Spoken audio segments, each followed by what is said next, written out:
Inflación en los dos dígitos, costos de energía por las nubes, escasez de alimentos, bloqueos de rutas y protestas masivas, cadenas de suministro paralizadas, los mercados de bonos colapsando, mientras se fuman los ahorros de miles de millones de personas alrededor de todo el mundo.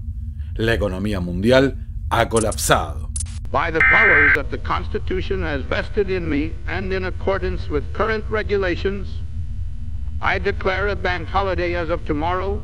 During this holiday, bank deposits will be denominated in Bitcoin. Each citizen will be assigned a digital identification linked to their social security number. With it, you will have access to your Fed-issued digital wallet, where your Bitcoins will be credited. Also, from their digital aid, each citizen will be able to verify their carbon footprint monitor. God bless America. Anuncios similares se suceden alrededor de todo el mundo. En una declaración conjunta, los líderes del G20 afirman que se trata del gran reinicio de nuestras sociedades. Distópico, ¿verdad?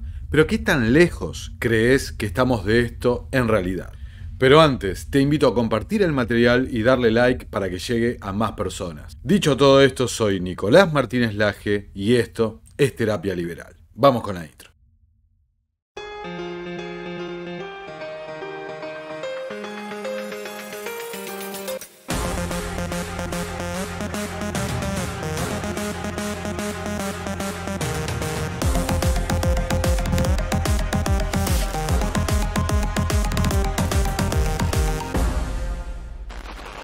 Dinero, deseado y odiado por igual, pero siempre incomprendido. ¿Cómo es posible que entendamos tan poco sobre algo que usamos continuamente y de una forma tan determinante en nuestras vidas? Esto de ninguna manera es algo casual. Educadores, periodistas, economistas, políticos y banqueros se han encargado de oscurecer y confundir todo lo relativo al dinero. Es imposible comprender la historia de la humanidad sin el dinero y cómo fue secuestrado por una minoría para ser utilizado como un arma para someter a la mayoría. Déjame contarte un secreto. El dinero nació en libertad. Es fruto de la acción humana y el orden espontáneo. Y un dinero libre permite que los derechos de propiedad se intercambien en libertad. Como escribía Murray Rothbard, en un entorno de libertad, la mercancía elegida como dinero, su forma y su peso son el resultado de decisiones voluntarias de individuos libres. La acuñación privada, por consiguiente, es tan legítima y válida como cualquier otra actividad mercantil, por lo que el control del dinero da un poder inmenso sobre la propiedad de los demás. Quien controla el dinero, controla el mundo. Dadme el control del suministro del dinero de una nación y no me importará quién haga sus leyes, decía una frase atribuida a Mayer Amschel Rothschild. El dinero es otro bien más de la economía y como tal está sujeto a la más venerable de todas las leyes, la ley de oferta y demanda. Su valor está determinado por la percepción que tienen las personas sobre su poder de compra o su utilidad en el mercado. Históricamente lo que la humanidad eligió como dinero fue, es y será el oro. Pero este metal no está exento de problemas, en particular en lo referente a su traslado, por lo que la gente optó por dar en custodia su oro a los banqueros orfebres, reputados por sus bóvedas infranqueables. Estos banqueros emitían certificados de depósito, que pronto se volvieron negociables, convirtiéndose así en dinero bancario. En la práctica resultaba mucho más fácil utilizar estos certificados que ir a retirar el oro de las bóvedas, por lo que no pasó demasiado tiempo para que los banqueros se dieran cuenta que podían obtener un beneficio prestando el oro que tenían inmovilizado. El truco estaba en tener suficiente como para poder cubrir un retiro en caso de que demasiados fueran a cerrar sus cuentas de depósito a la vez, es decir, que demasiada gente fuera a retirar de una sola vez su oro. La solución entonces fue muy rápida: incentivar los depósitos pagando intereses sobre estos. Pero aún faltaba un giro de tuerca más.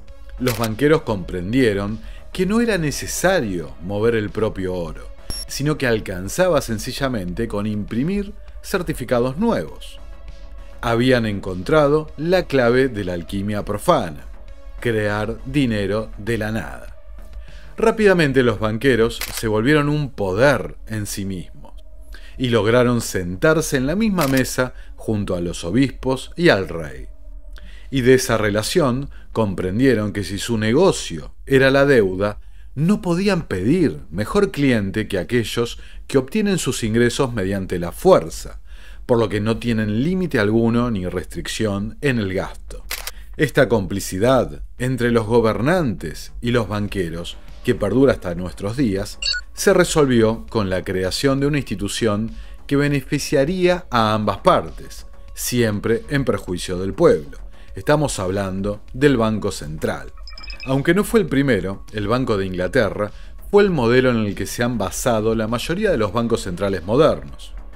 Ante la insolvencia del reino de Guillermo III para financiar la Guerra de los 9 Años contra Francia, Charles Montagu, el primer conde de Halifax, propuso ofrecer a los banqueros la oportunidad de una vida para tentarlos a prestarle a la corona: la emisión monopólica de dinero bancario. Más de un siglo después de su fundación, entre el año 1825 y 26, el Banco de Inglaterra sería rescatado por Nathan Mayer Rothschild, quienes así asegurarían su rol de prominencia en la élite financiera. Y en lo sucesivo, el Banco de Inglaterra iría acumulando más atribuciones y permisos, como la posibilidad de fijar los requisitos de reservas de los bancos, centralizar el almacenamiento de oro, convertirse en prestamista de última instancia y, fundamentalmente, emitir monopólicamente moneda de curso legal. En términos prácticos para la vida cotidiana, a la mayoría de las personas no les importó este cambio. Simplemente acataron la voluntad del rey. Muy pocos vieron las implicaciones que tendría esto a futuro. Con el tiempo, una pregunta empezó a susurrarse cada vez con más frecuencia en los salones privados de la élite bancaria en la City londinense. ¿Y qué pasaría si el modelo de banca central nacional que tan bien nos ha resultado lo aplicáramos a nivel global?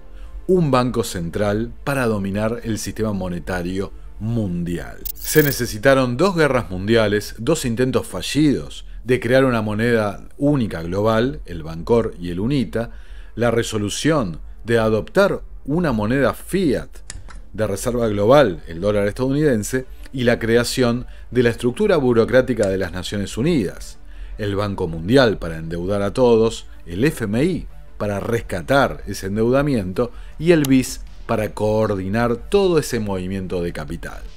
La trampa de deuda global estaba servida. Pero aún faltaba resolver una cuestión. El dinero todavía estaba respaldado por oro.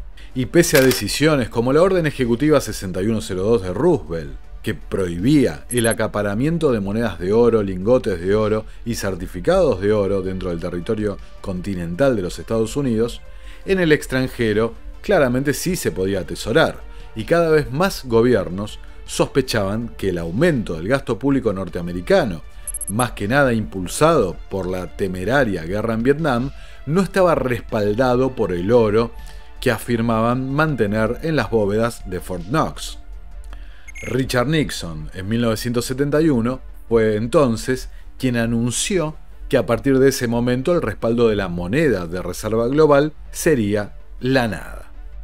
Nuevamente la gente le restó importancia a estos cambios, e inclusive los celebraban gracias a economistas, a informadores, a políticos que celebraban haberse librado de la jaula del oro. Pero nada sería igual. 1971 fue el año que marcó la mayor transferencia de riqueza de la historia.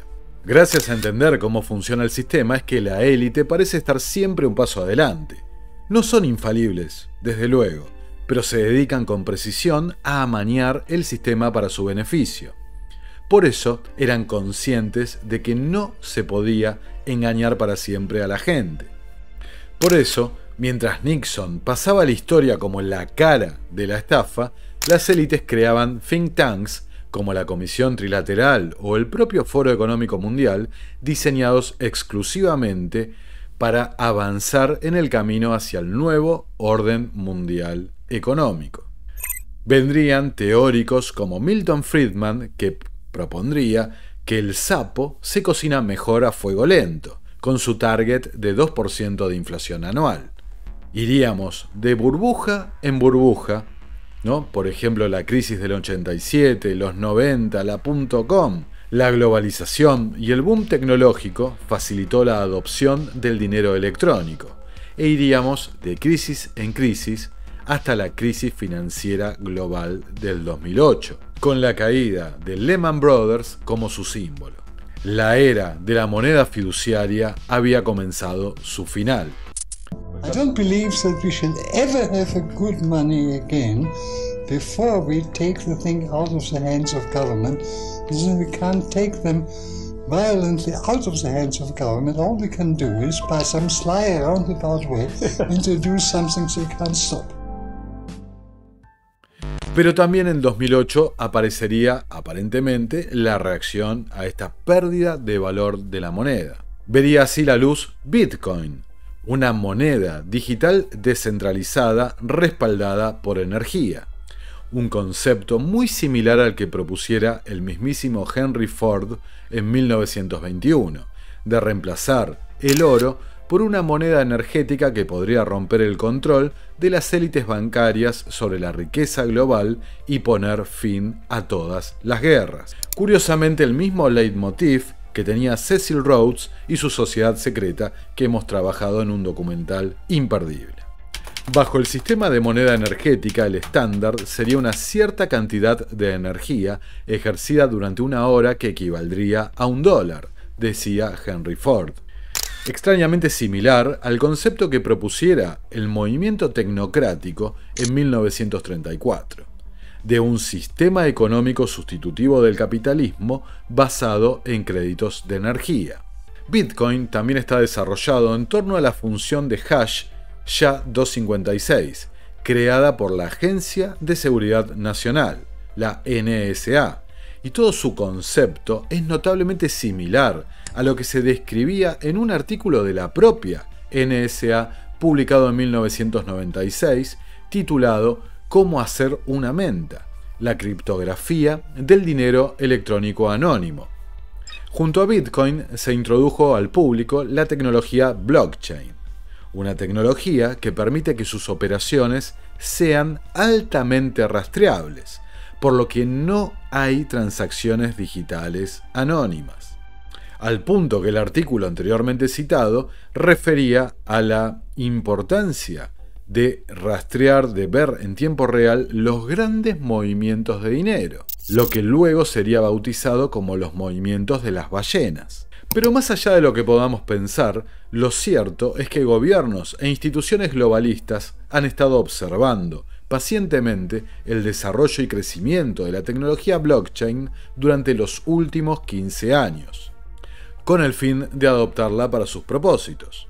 Sin embargo, el dilema de los banqueros parece bastante claro.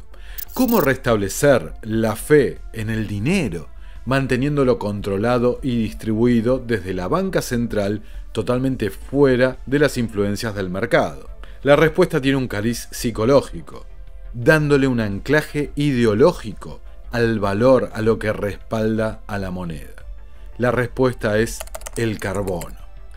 Con esto a la vista, la agenda resulta clara. Años de tipos de interés bajos, hasta negativos, creando la burbuja de todo.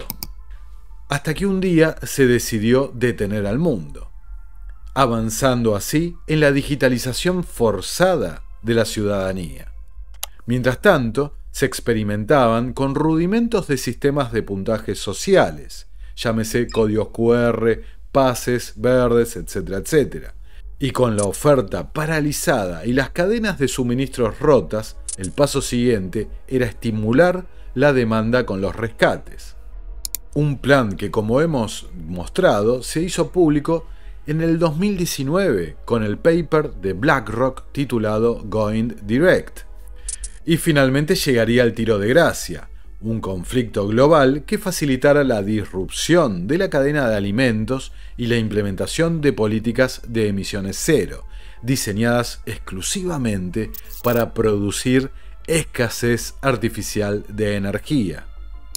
Y sin energía no hay economía. Entonces el paso siguiente era llevar a la insolvencia los mercados de deuda soberana, es decir, quebrar el mercado de los bonos. De ahí, en efecto dominó, afectando el sistema financiero mundial. Todo está listo para resetear el sistema monetario. Investing in nature as the true engine of our economy. The current global crisis has disrupted every aspect of our lives, but it has also presented us with an extraordinary opportunity, a chance to reset and accelerate efforts to improve the state of our world. Evidentemente al estilo que anunciaba la revista The Economist, la revista de la familia Rothschild, allá por 1998, la creación de una nueva moneda de reserva mundial electrónica denominada el Fénix. Como escribía Rothbard, el aspecto fundamental es que ese papel moneda internacional, si bien se mantendría a salvo de las crisis de las balanzas de pago, puesto que el Banco de la Reserva Mundial podría emitir tantos Bancors, Unitas o Fénix, como sea denominado, como quisiera y suministrarlos a su país de elección, abriría la vía a una inflación mundial ilimitada, no contenida ni por la crisis de balanza de pago ni por caídas en los tipos de cambio.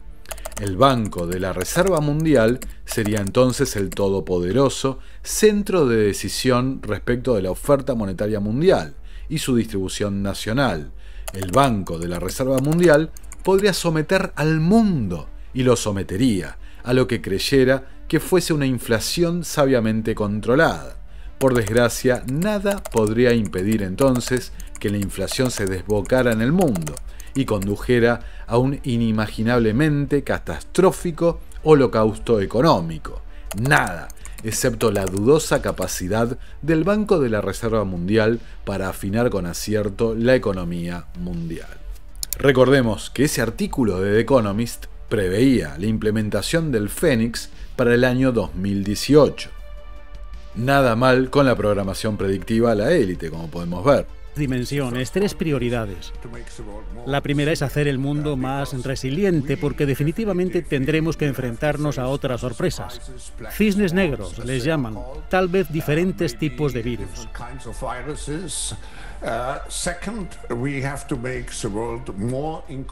Segundo, tenemos que hacer el mundo más inclusivo, más justo, porque hemos visto que hemos alcanzado grados insostenibles de gente que se siente excluida.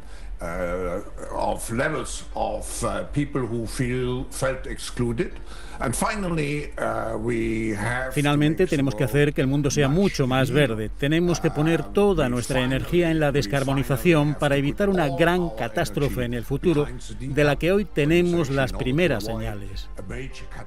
Como es cada vez más evidente, fue 2020 el catalizador para las transformaciones que quieren llevar adelante los ingenieros sociales. Un mundo sin dinero físico. Cash is king, but in a socially distant world where payment is as easy as... Does cash still hold the same value? Cash is still relevant, but cash is no longer king. Although people in this country and around the world do continue to use cash to purchase things every day, that is decreasing. Although data surrounding COVID's impact on cash has yet to be reported, the pandemic is expected to cause a drastic decline in cash usage due to the risk of contamination. The unprecedented surge in the demand for contactless payment has also shown outstanding performances from major companies offering cashless payment methods like Apple, Square, and PayPal. You're seeing digital payments in this crisis move from being a nice-to-have capability to a must-have essential service. Y algunos recordarán que en pleno 2020, una de las noticias era que el problema se transmitía a través del dinero físico, por lo que había que implementar, acelerar el dinero digital. ¿Y de qué estamos hablando?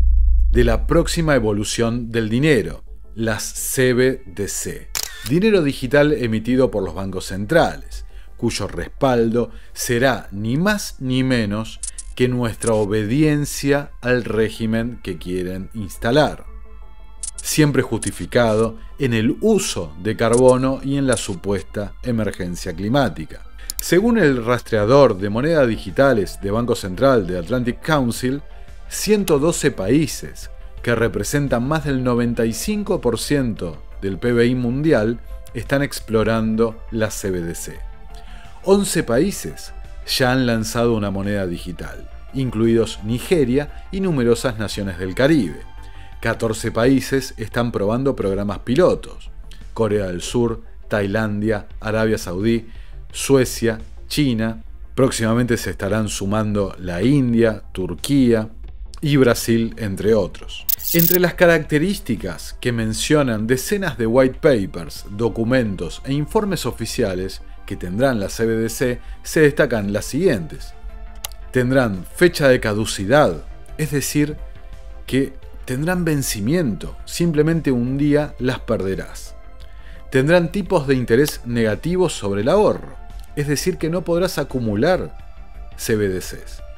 Tendrán programabilidad sobre dónde, cuándo, quién, por qué y cómo se gasta el dinero. Cada operación tendrá su trazabilidad, seguimiento y cobro en el momento de los impuestos. Tendrán cuotas, límites y restricciones a la cantidad de CBDC que cada uno podrá tener.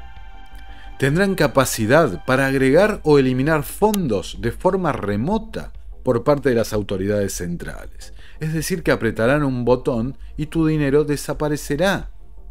Tendrán discrecionalidad respecto al anonimato. Y con esto se refieren a que se reservan el derecho de acuerdo a la seguridad nacional, decidir qué operación es anónima y qué operación es pública. También sostienen que las políticas monetarias del Banco Central que estimulen o aflojen la inflación serán directas sobre la billetera de cada individuo. Es decir, que un día te despertarás y directamente tu dinero valdrá menos. Tendrás $1.000, valdrá 800, valdrá 1.100 quizás. Ellos decidirán con discrecionalidad cómo y cómo se usará.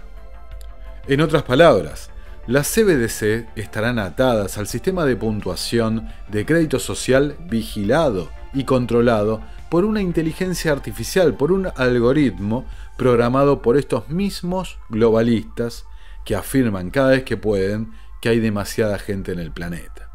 A ver, hagamos un ejercicio. Imaginemos cualquiera de estos escenarios. ¿Te pronunciás en contra de que tus hijos usen máscaras en el colegio? Bueno, acceso denegado a la CBDC. ¿Excediste las millas semanales de tu auto, el kilometraje de tu auto? ¿Se superó el límite de carbono? Compra denegada. ¿Publicaste mensajes privados en alguna red social cuestionando algo respecto al sistema político? ¡Pum! Compra denegada. ¿No recibiste tu último tratamiento? Acceso denegado. ¿Desafiaste tu bloqueo y saliste de una zona determinada? Acceso denegado. Todo es posible cuando una moneda es programable. La pueden programar para lo que sea. Esa humanidad 2.0 transhumanista a la que se refieren dementes como Harari estará dividida literalmente en dos partes. Los lacayos, ¿no? Aquellos humanos modificados genéticamente, humanos GMO caminando, ¿no? Endeudados y esclavos a perpetuidad, y por el otro lado los que manejen el algoritmo, los que decidan la programación del algoritmo y sus secuaces, sus lacayos, tipos como justamente Harari. El futuro literalmente será un campo de concentración digital, como lo definió Catherine Austin Fitts, la ex secretaria adjunta del Departamento de Vivienda y Desarrollo Urbano de los Estados Unidos. Controla los alimentos y controlarás a la gente. Controla el petróleo y controlarás las naciones. Controla el dinero y controlarás el mundo, decía Henry Kissinger. Pero no todo es pesimismo. Claramente el plan de la élite tiene grietas. Han acelerado tanto la destrucción de la economía global que el sistema actual puede descarrilarse por completo, envolver el mundo en un caos absoluto antes de que puedan implementar el sistema nuevo que quieren llevar adelante. Por lo pronto han corrido a respaldarse sellando alianzas con proyectos criptográficos como Ethereum, XRP, Ripple, Stellar y otros más. Versiones de los empresarios, los amigos del poder, pero en el sector criptográfico. Pero el problema es más profundo. ¿Cómo serán capaces de fabricar el consentimiento de los súbditos a este sistema absolutamente totalitario que plantean? Todos recordarán aquel video, y si no lo viste te invito a verlo, donde leímos el artículo del Foro Económico Mundial titulado My Carbon, Mi Carbono, donde la élite se jactaba del grado de aceptación de las políticas más ridículas en razón de la crisis de 2020. El artículo sugiere que la plebe ya está lista para aceptar que burócratas no elegidos y algoritmos opacos midan sus huellas de carbono individuales. Pero en la realidad, cada vez más personas resisten el avance de la agenda y respecto a las propias CBDC han fracasado en todo lugar donde las han implementado. La gente no las ha adoptado, salvo en China, donde lógicamente el PCC lo hace a mano de hierro. La pregunta entonces que debemos hacernos es qué serán capaces de hacer para instalar este nuevo sistema, y más teniendo en cuenta la historia de 2 guerras mundiales y demás conflictos. Bueno, esperemos lo peor realmente.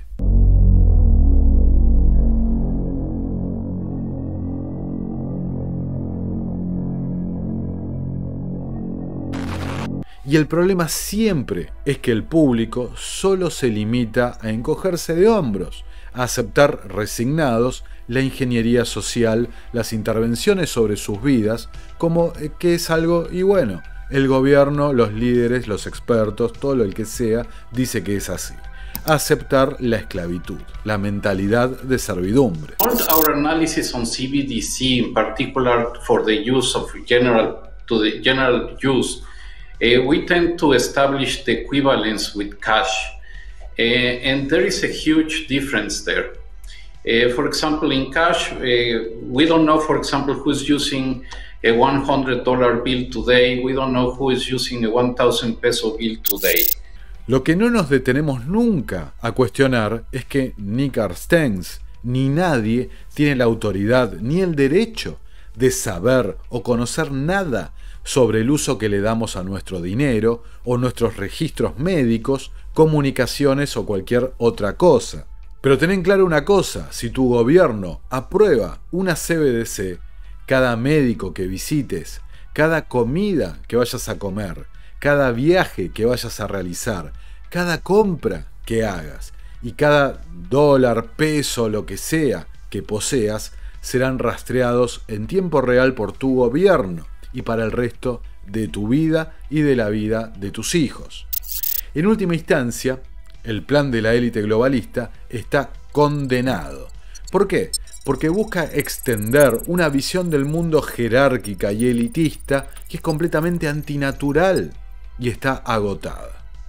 Las CBDC representan el polo opuesto de las ideas que están floreciendo: descentralización, software de código abierto, transacciones entre pares, que hicieron de Bitcoin y otras criptomonedas más una tecnología tan revolucionaria. Quiere decir que cada vez somos más quienes promovemos una visión de una sociedad descentralizada y autoorganizada. Sin embargo, hay que ser realista. Hoy no alcanza para detener el plan. Por eso hay que prepararse para la transición que se avecina. Y para ello hay que ser tan financieramente independiente y resistente como sea posible. Será clave minimizar la exposición al sistema bancario tradicional y el refugio en activos sólidos. Hay que evitar volverse dependiente del asistencialismo del gobierno, algo que promovieron desde las medidas de 2020, como dijimos antes. Y si ya sos dependiente de una forma u otra, vas a tener que buscar una forma de poner fin a esa dependencia de inmediato. Estos programas de asistencialismo social son el inicio de programas de renta básica universal que están siendo experimentados por todos lados, que se vincularán en el futuro estrechamente con las CBDCs. con los sistemas de crédito social y el racionamiento basado en la huella de carbono. También tenemos que estar preparados para aceptar y asimilar para un periodo en el que las opciones de nuestro estilo de vida, que hoy damos por sentadas, tendrán en el futuro un precio en términos de créditos de carbono. Si es que estarán disponibles directamente, ¿no? Como el consumo de carne o el viaje en avión o lo que sea. Como nunca, necesitamos, como humanidad, apelar a la fraternidad y a la solidaridad. Por eso será determinante conectarse con mentes afines, personas que estén optando por no participar de este sistema autoritario o buscando alternativas y soluciones para cuando el mundo se convierta en un gigantesco PCC global. Y principalmente no tenés que hacer caso a las operaciones psicológicas que lanzan continuamente desde los medios mainstream, desde las redes sociales, totalmente cooptadas por estos sistemas y socios estratégicos de estos grupos. Principalmente esas operaciones basadas en generarte miedo y en convencerte de que no tenés nada de especial, que no tenés un propósito, ¿no? O que la supuesta emergencia climática es más significativa que tu vida o la de tus pares. Acá tenemos un ejemplo del propio Foro Económico Mundial. Pero esto es falso. Toda vida tiene un propósito que debemos, eso sí, encontrar y perseguir. El éxito no está asegurado. Debemos esforzarnos para alcanzarlo. Por eso la acción de cada uno de ustedes, por más pequeña que sea, será significativa y determinante para impedir la instalación de esta dictadura tecnocrática que buscan imponer. Es hora de actuar. El tiempo corre y es la libertad la que está en juego. Bueno, muchas gracias por llegar hasta acá. Si valoran mi trabajo y quieren colaborar con el canal, pueden hacerlo a través de su medio de preferencia. Como siempre encontrarán los links en la descripción. Los invito entonces a suscribirse, a dar like y compartir el material para que llegue a la mayor cantidad de personas. Dicho todo esto, soy Nicolás Martínez Laje y esto es Terapia Liberal. Nos vemos en una próxima y nueva emisión.